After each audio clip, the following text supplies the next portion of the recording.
If your blood runs orange and blue, this is the pod for you. You're listening to Orange and Blue Bloods, hosted by EJ Stewart and Tommy Beer. Let's get to it, New York. All good things must come to an end. Welcome to Orange and Blue Bloods, an Audacy original, WFN original podcast focused on the New York Knicks. I'm EJ Stewart, joined by Tommy Beer. We'll be talking about the unfortunate happenings that happened at Madison Square Garden with the Knicks. 9-game win streak was snapped by the Charlotte Hornets. We'll break down what happened in that game and why the Knicks will go on to the West Coast without that winning streak. We'll also preview that West Coast trip. We'll start with the game against the Sacramento Kings, which takes place on Thursday. The Kings are one of the hottest teams in the NBA, the number 2 seed right now in the Western Conference. So a lot to talk about with that Kings team. So that should be a fun discussion. And we'll take a further outlook on just that entire West Coast trip. It's a big trip. They got 2 games against the Los Angeles team, the Clippers and the Lakers. They have a game against Portland until they come back home. And then when they come back home, they'll have another tough West Coast team. They'll have the Denver Nuggets after that. So Knicks schedule, a little bit of an interesting part of it. Late West Coast trip. I think this is probably their last West Coast trip of the season. So plenty to talk about on this episode of Orange Blue Bloods. Tommy joins me as always. Tommy, how you feeling today? Oh, hanging in there, EJ. I think we, as you mentioned, all good things must come to an end. And we mentioned on one of the pods that, as much as you get up for the other games, the Heats and the Celtics of the world, sometimes it's the lesser knowns that trip you up. And I think this was a combination of that, but more importantly, just the Knicks running on fumes, after really expending a lot of energy and effort to secure wins in Miami and Boston. And they came crashing back down to earth. But especially without Jalen Brunson. So I think that's kind of a big storyline, as we'll see. I'm very interested to see. We should get the injury report later this evening. We're recording this pod on Wednesday afternoon. Knicks haven't released their injury report for Thursday's game against the Kings yet. It'll be interesting to see if Brunson's still questionable or probable. But that's when we should get an idea, because the Knicks have been not very forthcoming with details as far as Jalen Brunson's injury situation. Tibbs has downplayed it, but I think we still obviously have to wait to see him get back on the floor before Knicks fans feel confident again. Yep, we all know Brunson serves a drink for this team. So any game they have without him, the Knicks are playing massively shorthanded. So the sooner they can get him, the better. But of course, they got to make sure they got to get him healthy. So should be a good episode today. This Orange and Blue Bloods, again, a New York Knicks podcast, Audacy WFN original. You can get these episodes wherever you get your podcasts, including the free Audacy app. Make sure you hit the auto download feature on your download streaming service so you can get these episodes every time we drop. We drop 3 times a week. This is number 2 for this week. So make sure you guys hit that auto download feature on your streaming service. Also, be sure to check us out on YouTube.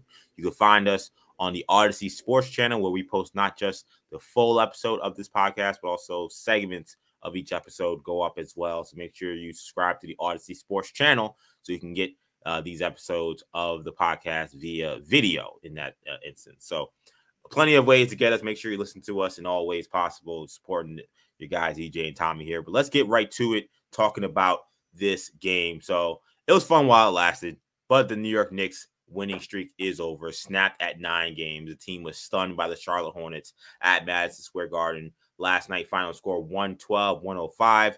New York got to a 16-point lead at halftime against the Charlotte Hornets, who were able to then take advantage of the Knicks' short legs and tired legs in the second half. The Knicks were outscored 62-39 in the second half. They shot just 30% from the field in the second half. So Knicks definitely were not up to snuff when it came to trying to close out this team. Kelly Oubre led the Hornets with 27 points.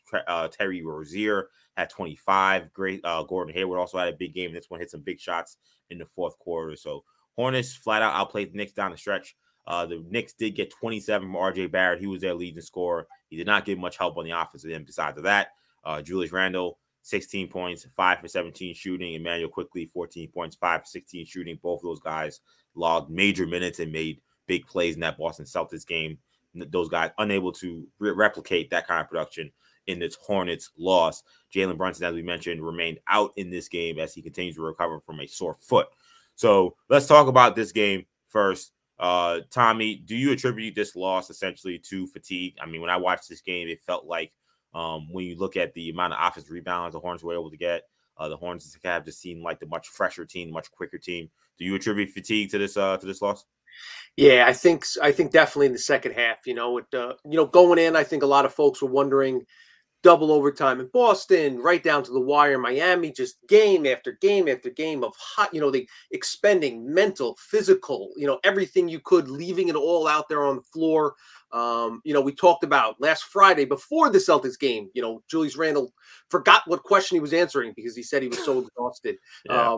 In his post game presser, and obviously we know what happened Sunday with IQ playing 55 minutes, Barrett 50 minutes, Randle 47. These things are just compounding upon each other. 9-game win streak, almost a month. Just feeling that pressure day in, day out. The first half they looked great. Scored 41. Was it 41 points in the second quarter alone, or maybe 45? 45 points in the second quarter alone. Entered the half up 16. Just playing at a really high level, and I think okay, this team is immune to any type of letdown. And we saw the starters come in, start of the third quarter, getting beat to loose balls, not closing out as sharply as they had been. You mentioned giving up some offensive rebounds. Second unit came in, gave them a spark, gave them some life, pushed that lead back up to 9 actually, and then we saw kind of the old Knicks creep back in with their inability to finish down the stretch. Charlotte goes on a 14-2 run, and Knicks just don't have that answer. One of the things we had talked about, continuously throughout this entire season was when the Knicks needed a basket, Jalen Brunson would calm things down, back his guy into the post, pump fake twice, and get himself a shot in the paint or a shot at the rim and just kind of settle things down. Obviously, not having Brunson there, was a major factor. IQ had played the game of his career Sunday night. He looked a little bit short. His legs obviously a little bit weary. Just didn't have that same spark, that same pep that drove the offense Sunday night in Boston. So not a shocking loss in the fact that you knew the streak was going to have to end, but obviously the fact that they were up 16 and a half, up 9 in the fourth quarter against a bad Hornets team. Let's make no mistake. It's a team that got blown out by Boston, hadn't won a game since LaMelo Ball was sidelined with a fractured ankle. I was thinking to myself, kind of as the second half was playing out, if the Knicks were playing a good team, a decent average NBA team, they would have been blown that lead. Prior to even, they wouldn't have built that big of a lead, and then they would have given up they would have given up the lead sooner. I thought that maybe they would have a chance to hold on because the Hornets just don't have the talent to compete with the Knicks from 1 through 9 in the rotation. But yeah, all things considered, I don't think it's too much to, we don't need to dwell too much on it. Sometimes there are schedule games. Sometimes there are, games that just, because of, just the wear and tear that they put on their bodies over the last few weeks, the last month, led to the result. And I think this was a primary example. Yeah, I think in many ways you saw in this game, I mean, in considering what happened in Boston, going at double overtime and having to come back Tuesday night in this game, Hornets played over the weekend, but got blown out by the Brooklyn Nets. So a lot of these starters didn't get to play those big minutes that the Knicks played. Guys had they got to stay in one city for 2 nights. Now we know New York City can maybe get the best of some guys, but it seemed like Charlotte was focused in this game, so they got to stay in one city. They didn't have to travel, so in some ways, even though Charlotte was playing on the road, there were some advantage into this game, and not to make any excuses. I mean, this is what it is. But I definitely thought fatigue played a factor in this one. I thought, to me, the second unit really kind of carried the Knicks in this game. I mean, the starters, I didn't think started the game all that great. They looked slow to come out. They couldn't make any shots. Second unit came in. They built that big lead in that second half, built it up to 16 for the most part. Most of it was on them. And RJ Barrett, who was really, really good in the first half. He was good for most of the game, just couldn't buy any threes, which is unfortunately been a lot of his story for parts of the season. But the key players, the starters, Randall, IQ, those guys just couldn't seem to get it going consistently. Quickly had a lot of really good looks in spotted situations, shots that he normally drills that he just weren't going down that night. Randall, offensively, made some good passes. I thought his reads were pretty good last night, and it was unfortunate that Knicks with tired legs guys didn't make shots. But so that was good to see him cut down turnovers and maybe execute a little better in regards to adjusting to the defenses, throwing double teams and traps. But he didn't have the legs to make shots. He was very candid in the post game saying we were exhausted. And when asked what happened out there, it was pretty obvious. So You gotta give credit to the Hornets for stepping up, and they could have quit. I think the Knicks kind of hoped that like knockout punch in the second quarter was the knockout punch that would kind of just put them away. But the Hornets kept battling, and they got pros, and they got guys who, if they have confidence like Oubre and Hayward and Rozier, that can hurt you.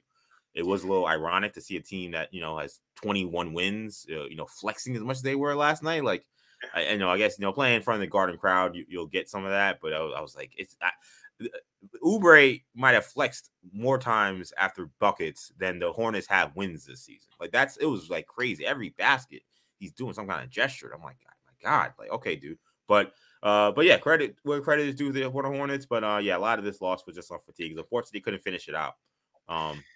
Yeah, that's kind of where I stand on this one.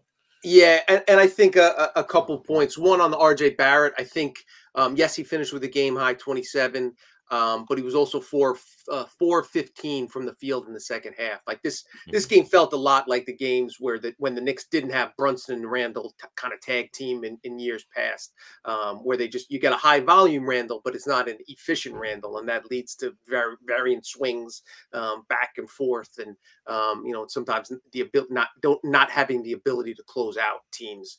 And the other thing, it's a reminder of one of Brunson's value and his importance to his team, but also a reminder to the Knicks that they are, unlike a lot of the other, and for the last 3 months, the Knicks have been an elite team, the third best record in the NBA. Unlike the other very good teams, great teams in the NBA, they don't have that one superstar. If the Bucks are struggling, Giannis can take over in the fourth. If the Nuggets are having an off night, Jokic, simply by his singular greatness, can dominate a game by himself, even if he's tired, and put up 33, 17, and 10, and carry his team to victory. There's just guys like that that are few and far in between. Embiid can have a game like that for the Sixers, where he just completely takes over and hits 20 free throws, something along those lines. But again, the Knicks are again a team that the sum is greater than that's what's most important. It's not one individual talent. It's kind of a night by night situation where the bench chips in, and Brunson will have a great game, and Randall will get a key rebound, and things along those lines. Mitch will get a block shot. And credit to Mitch Robb. He was the one guy that did seem kind of fresh and bouncy. Yeah.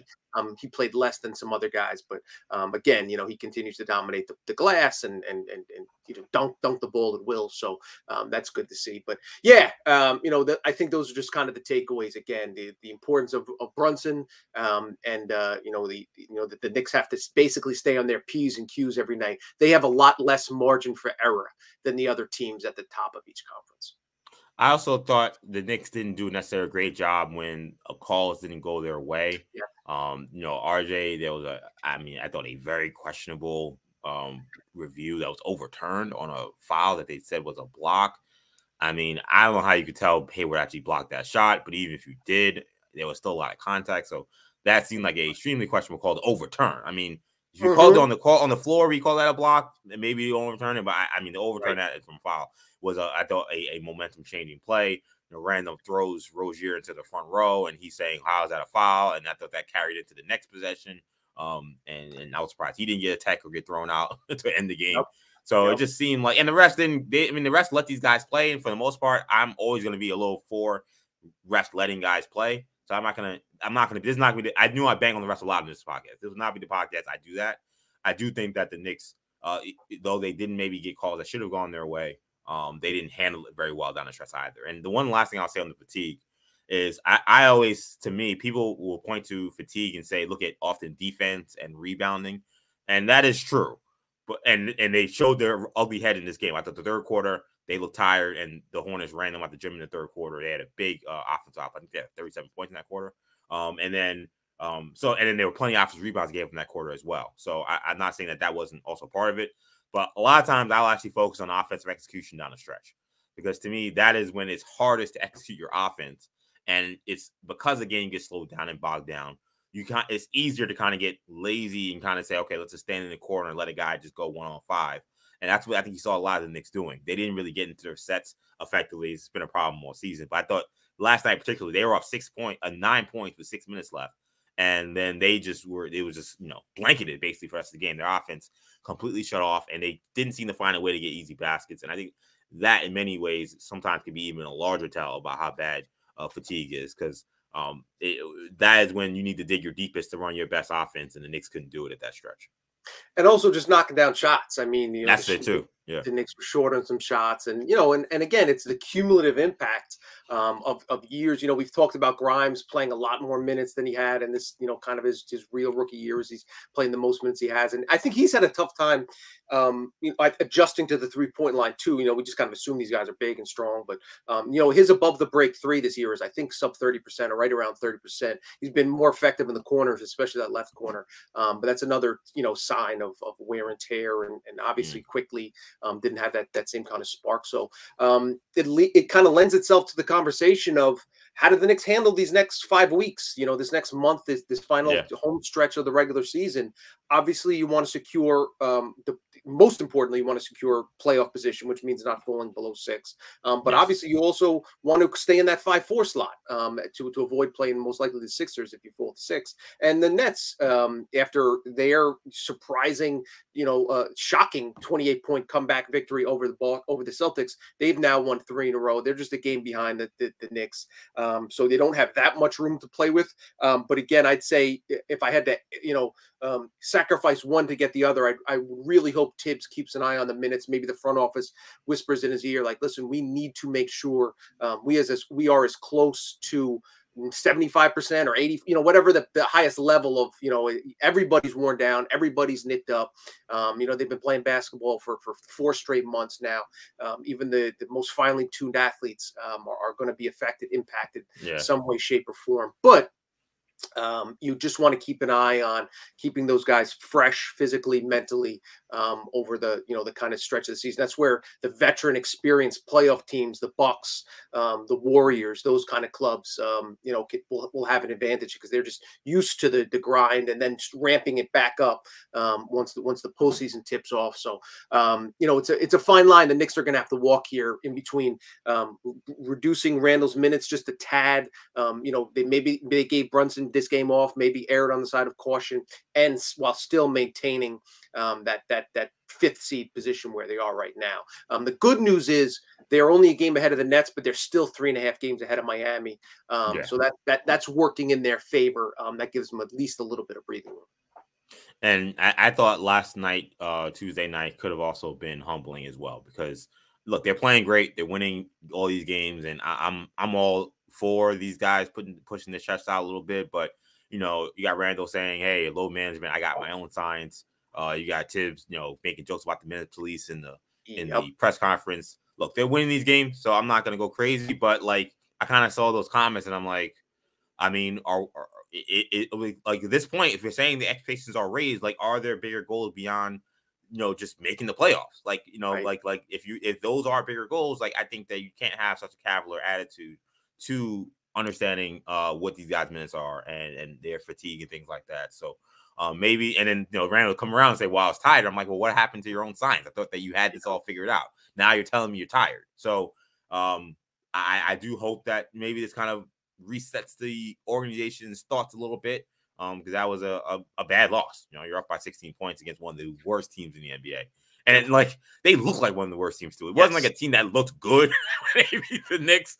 I mean, they looked ragged. They were making shots. Oubre, couldn't miss for a lot of this game, but they didn't look like a good team. It wasn't like you played a game and you said, "Oh, well, the other team was really good," and they lost. Like, you played a bad team and you right. It wasn't like they hit. It wasn't like they hit 15 out of 33 pointers and just got crazy hot. Because, Yeah, they had a couple guys that played well, and that was all they needed to beat the Knicks, even though they went down 16 points. So hopefully this was a wake up call. Last thing on this game, and it kind of leads us into this next conversation about these next games coming up.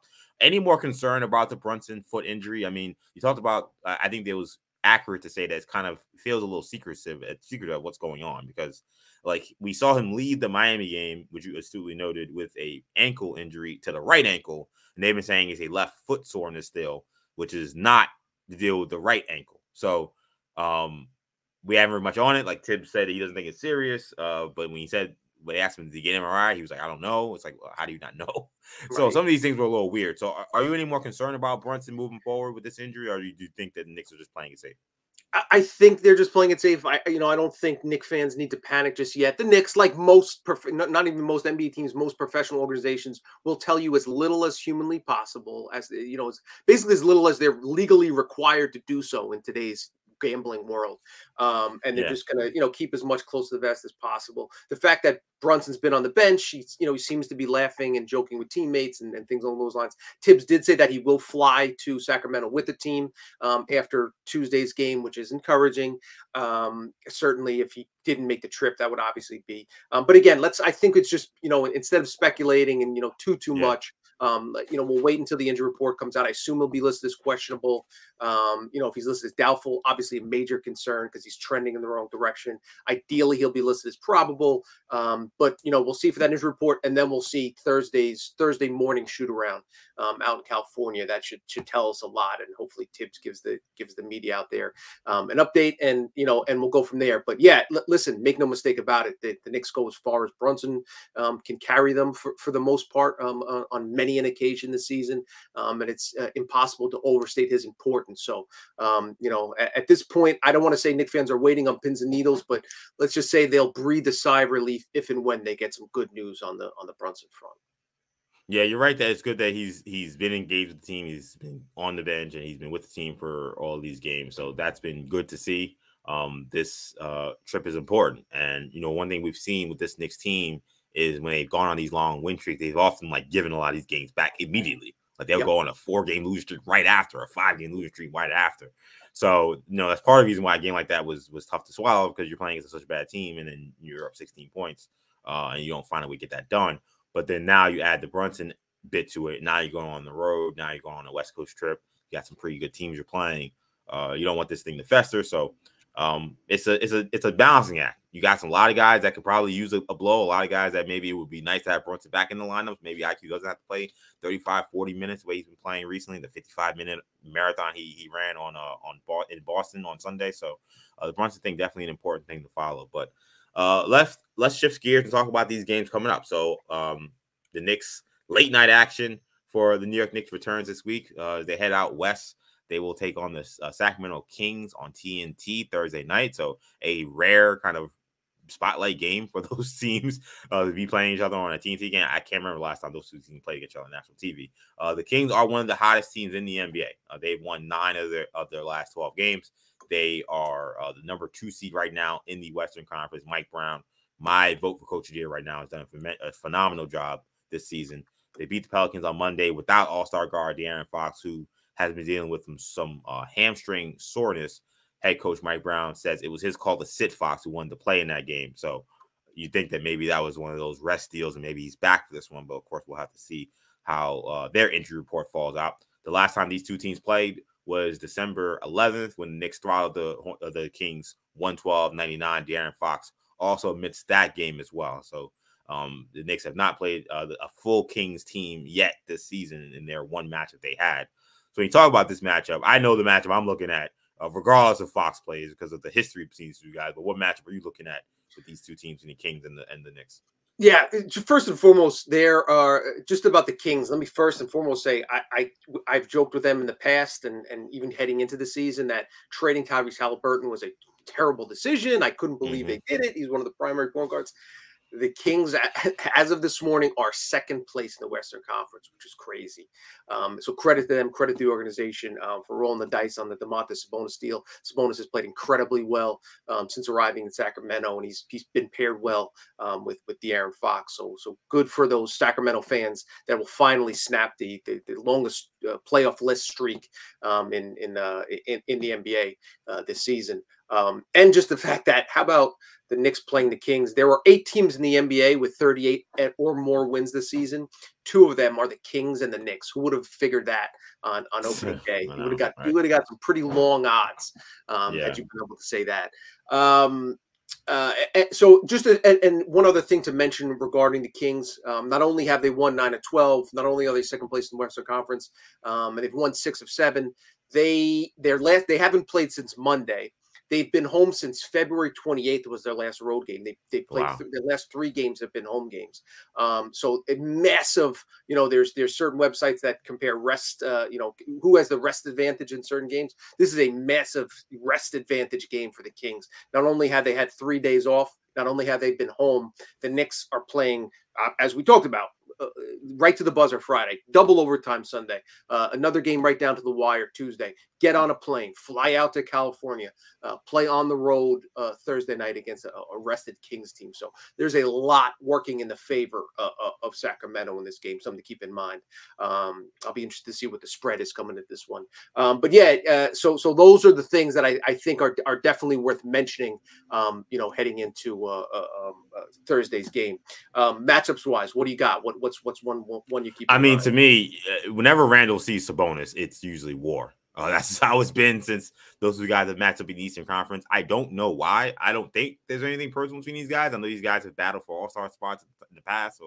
But since Randall's gotten here, he seems to have taken that Sabonis matchup very personally. Now, Sabonis has played a lot of 5 for the Kings this year, so how much time he gets on Randall might not be as much as he normally does. But if Randall is seeing some of those small ball 4s that they will be playing against him, that could also open up a lot of his offense as well.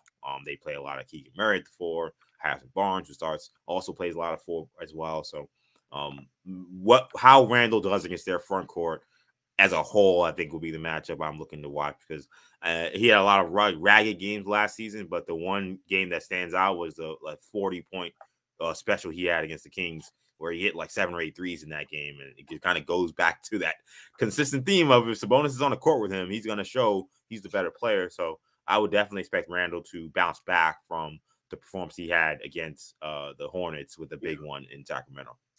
Yeah, I think the point guard spot is obviously going to be the wild card here. Does Fox play? Does Brunson play? That'll kind of depend. It sounds like Fox is trending in the direction of playing. It sounds like he could have had Monday been a playoff game for Sacramento. It sounds like he would have been able to suit up. So we'll see if he gets back on track. If not, Davion Mitchell played really well for the started in place of Fox on Monday. Scored 15 points, 6 assists. 6 of 8 from the floor, and that he's going to bring that intensity defensively. He's a defense first guy, so he's kind of like IQ in certain respects. He's smaller and doesn't quite have the combo guard capabilities, but can get after you defensively. Likes to push the tempo. Plays with a chip on his shoulder. So those two guys could theoretically be matched up if the starting point guards aren't back. But should Brunson and Fox both return, which hopefully is the case, then that'll be Fox was one of the players that made the All-Star game over Brunson as an injury replacement. Fox was a guy that was rumored to potentially be a trade target last year. So Brunson wants to get back on the floor, wants to make his case as and get the Knicks back on track. So that should be a very interesting matchup if that comes to pass.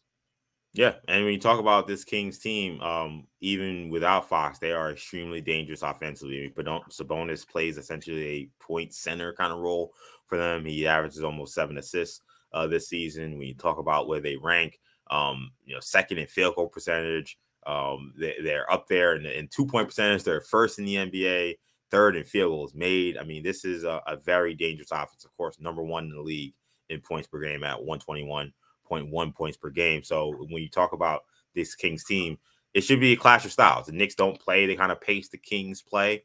So when you think about this game, it's going to come down to, I think, who can impose their will more. And when you talk about the Knicks coming off of these ragged games they've been playing recently, where they've been playing long, extended, tough physical games, and the Kings, they kind of smoked the Pelicans the other night, and they've been at home for a week and a half.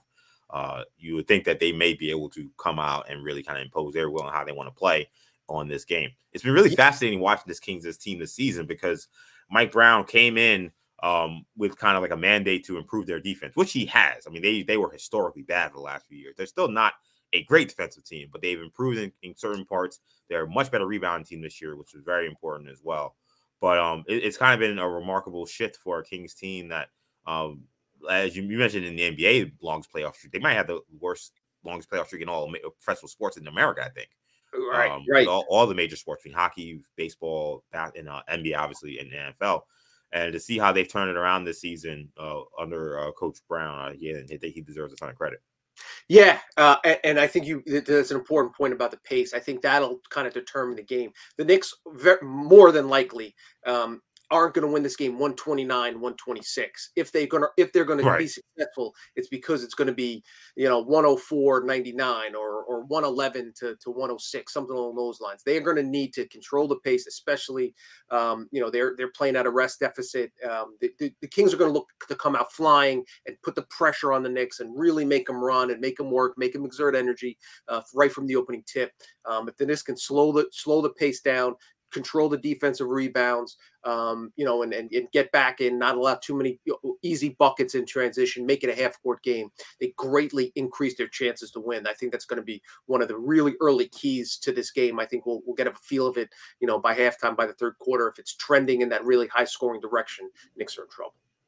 And I think one of the matchups to watch, and depending on if Fox plays, would be how they match up with the backcourt, because Kevin Huerter is at a tremendous season this season as well. I mean, he's really come into his own after leaving the kind of the shadows of the Atlanta players, Young and obviously they traded Murray. They got Murray this summer to get him out of there, but he's been one of the best 3-point shooters in the league.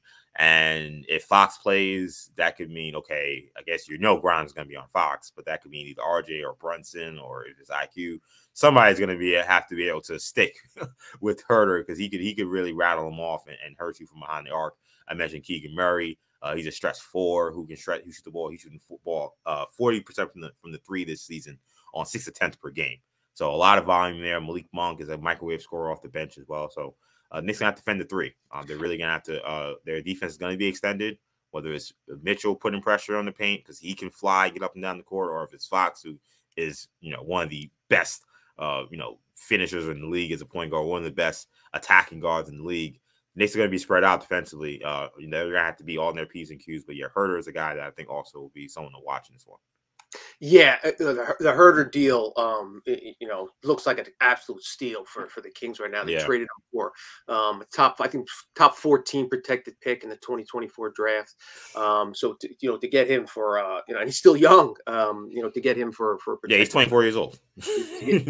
Great deal for the Kings. Also, a chance to get a look at Keegan Murray, who's been one of the more impressive rookies this season. I haven't had a chance to watch him too much, so I really like this game coming out of school. So it'll be interesting to see get an up close look at Murray as well. But yeah, the Kings, like the Knicks, are really one of those squads that greatly exceeded expectations this year. Are sort of playing at house money at this point.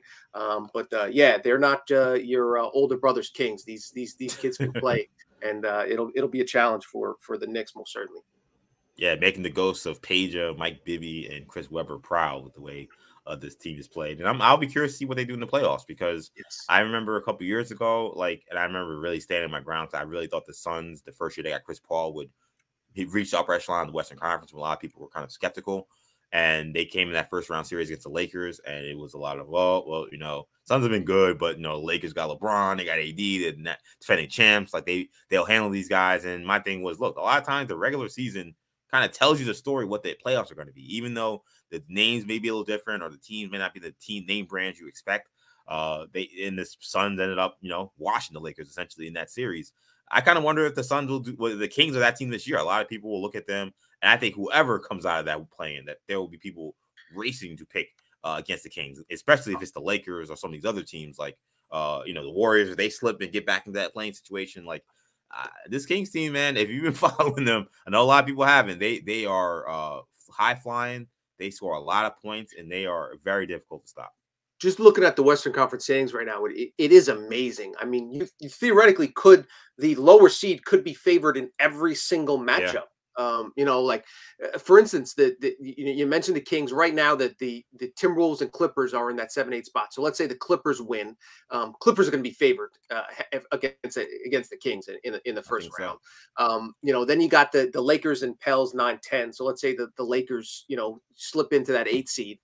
They take on the Nuggets, and the Nuggets should be favored, but and I'm sure they probably will be a slight favorite in Vegas. But a lot of NBA pundits will pick the Lakers, assuming LeBron's healthy, assuming AD's healthy.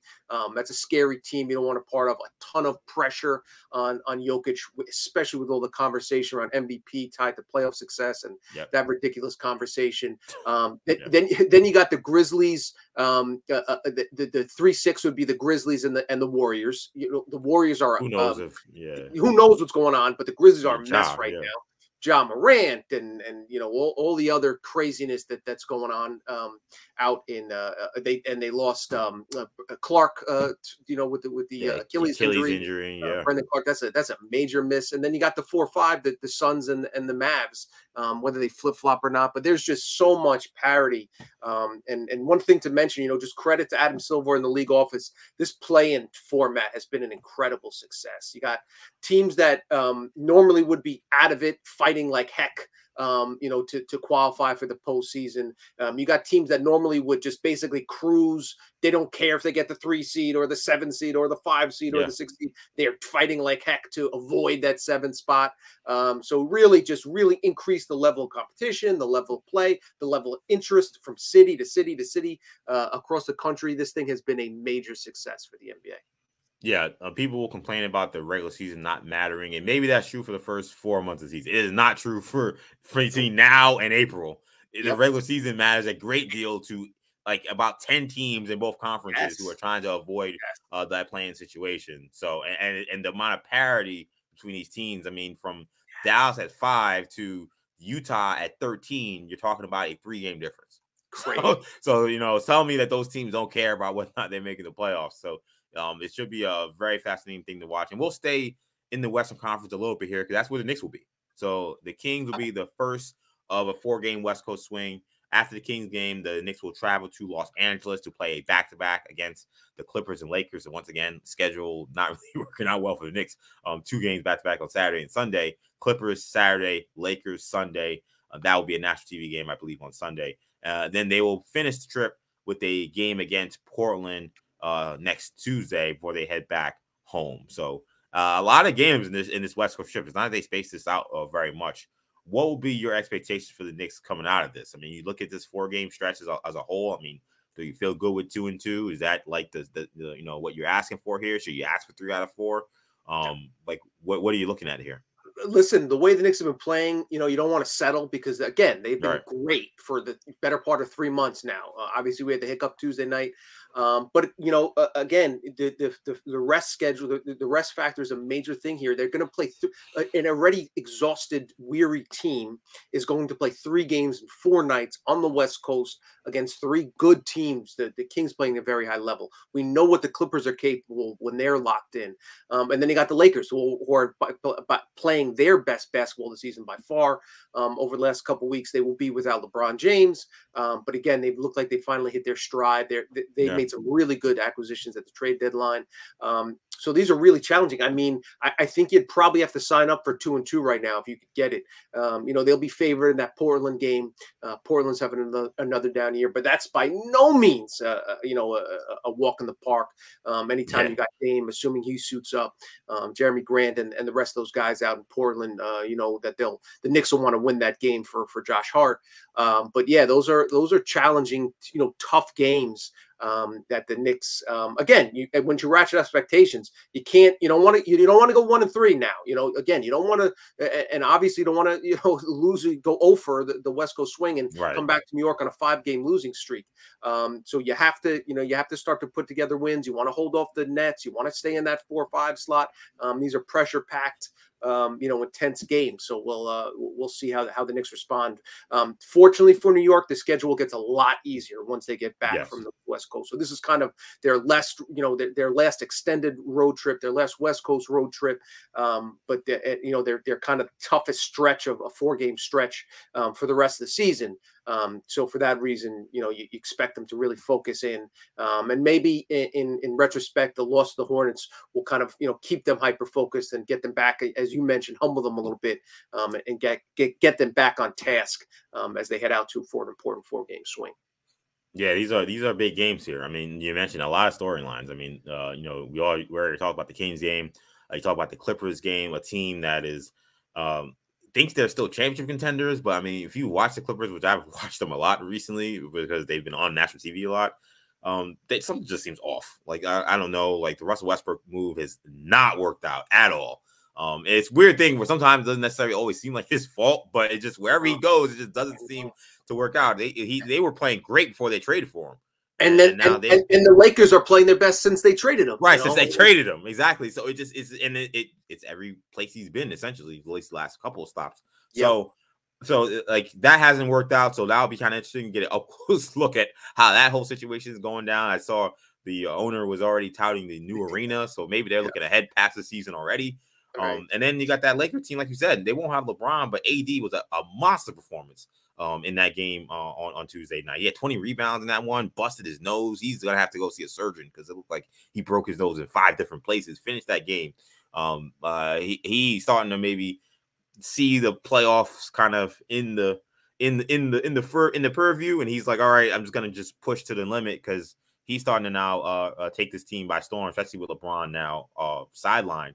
So those are 2 interesting games. And then talk about Portland. We kind of forget about the great Cam Reddish, the Knicks legend, right, Cam Reddish, who's been playing in Portland. There's still a segment of Knicks fans that are following the play of Cam Reddish out for the Portland Trailblazers.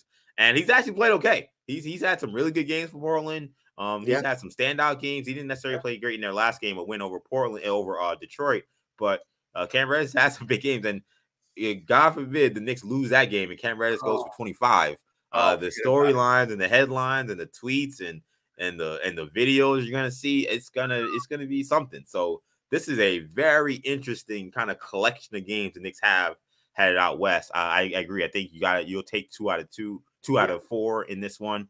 But I don't think 3 out of 4 is out of the question still. No. Just because of how well this team has played. I mean, this team, as you said, has been dominant for really the last 2-3 months of the season, and this is still arguably the best road team in the NBA. The Knicks, right there with the Bucks, with some of the best road records in the league. So they seem to relish these kind of road trips. They seem to bond together. They seem to be really focused. So when their backs against the wall in terms of the scheduling, the Knicks sometimes kind of show themselves and play their best ball, which is kind of what happened recently. Like a lot of these games they had a couple back-to-backs in this little 9-game win streak that they were able to still win. So should be a fun collection of games nonetheless.